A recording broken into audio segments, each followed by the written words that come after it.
Virgil discovers a yellow stone in the desolate desert. He wipes the dirt off it with his hand and realizes that it is a gold nugget. Looking at his partner Keith, who is not far away, he hesitates for a moment but finally decides to tell him. Hey, just come here!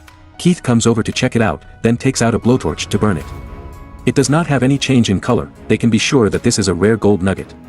They immediately try to dig it out, but after an hour of digging they still can't see the whole picture of it. This is an enormous gold nugget. They try to pull it up together, but can't even move it a little bit.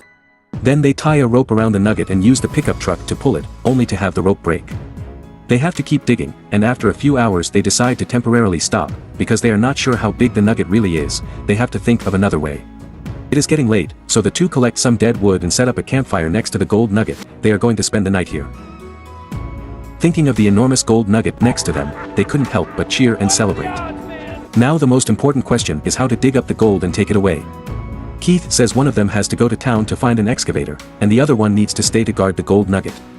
Keith says he's more used to the desert environment. He wants to stay. But Virgil is afraid that Keith will somehow take the gold nugget all to himself, so he says he must stay. Keith agrees. The next morning, they split the water and food, and Keith takes most of the water with him, saying he needs to use it to cool the car engine. Before leaving, Keith gives Virgil a satellite phone, which they will use to communicate. After Keith leaves, Virgil covers the gold nugget with sand, then uses a dead tree nearby to set up a simple tent. The next day, Virgil goes to collect firewood when he accidentally discovers a crashed plane. The wreckage of the plane makes a very good camp. It keeps the sand and sun out by day and the wild animals out by night. But the problem is, he can't see the gold nugget from this position. He wants to keep the gold nugget in sight. So he disassembles the plane's parts, drags them back to the gold nugget, and then uses them to reinforce his tent. Through the tent he can see the nugget clearly. He feels relieved, and then he goes to sleep. When he wakes up, he feels very weak and has a lot of blisters growing on his head. He endures the pain and hunger, and then limps over to the gold nugget. He has a new idea. He smashes off a piece of gold with a rock. It is as big as a football. Although he can't take all the gold, the piece he has is worth at least a few $1,000,000. This is his plan. Taking a piece of the gold is better than dying here. But then Keith calls. Keith says he has found an excavator. He needs Virgil to hold on for another 2 or 3 days. Under Keith's persuasion, Virgil decides to stay, even though he is extremely weak at this point. He has run out of food, and all he has left is a bottle of water. Suddenly, he notices a snake next to him. For a starving man, the snake is food, so he pounces on it with a knife. He fails to catch the snake, and what's worse is that he spills the water. The next day, Virgil goes back to the crashed plane to search for supplies. Suddenly, he sees someone walking toward him. He quickly hides in the plane and then hides his gold, but the woman eventually finds him. He pretends to be resting in the plane, then acts like a hungry man scavenging in the desert. But when the woman hands him a piece of dried snake, he refuses. He fears the woman will poison him. The woman becomes suspicious of Virgil, so she deliberately makes an exaggerated drinking gesture to lure him. She thinks Virgil is hiding something, so she follows him all the way. Soon she follows Virgil to his camp, and at the moment the gold nugget is just a few steps away from her. The woman begins to question Virgil about what he is doing here and what he is hiding. Virgil grabs a shovel and hits the woman on the head. The woman is killed instantly. Virgil takes her water and food, which will buy him one more day. He then digs a hole and buries the woman. But a wild dog smells the blood and drags the body out. Virgil rushes to get his shovel and drives the wild dog away. But then more wild dogs appear. They stare at Virgil, not attacking and not retreating. Apparently, they are waiting for their chance. Virgil has to burn the woman's body. The next morning, Keith finally calls Virgil. Virgil asks Keith where he is. Keith says he will be here in a few hours, and he tells Virgil to hold on a little longer. Then a car happens to pass by, but Virgil doesn't ask for help. He is afraid that others will know the secret of the gold.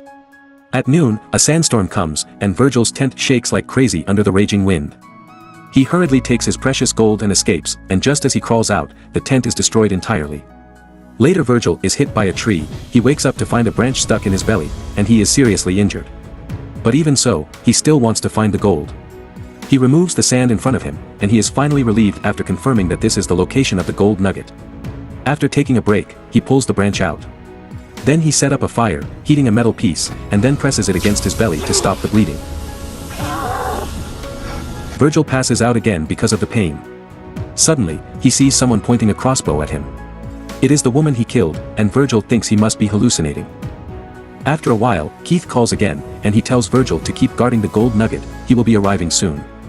Virgil looks around. He doesn't see anyone, so he slowly crawls over to the gold nugget and covers it with sand. Just then, the woman appears again. She wants to help Virgil, but Virgil tells her to leave. He's afraid that she might discover the gold. So you didn't see me, sister? It turns out that this woman is the sister of the previous woman.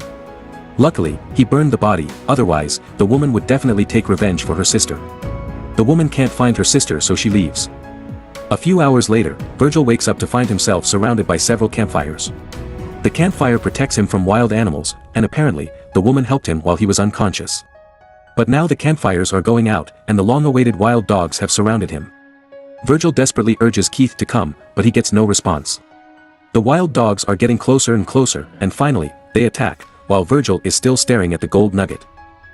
What he didn't know is that someone is watching him not far away. It was Keith. In fact, Keith arrived 2 days ago. He has been waiting for Virgil to die, so that Keith can take the gold alone. Next, Keith drags an excavator to the location of the gold nugget and is about to dig it up and take it away. Suddenly, he is shot in the chest with an arrow, dying next to Virgil. Apparently, it is the woman who made the shot, and maybe she has discovered the gold, maybe not. This is the end of the story. I'm Movie Ape, thanks for watching.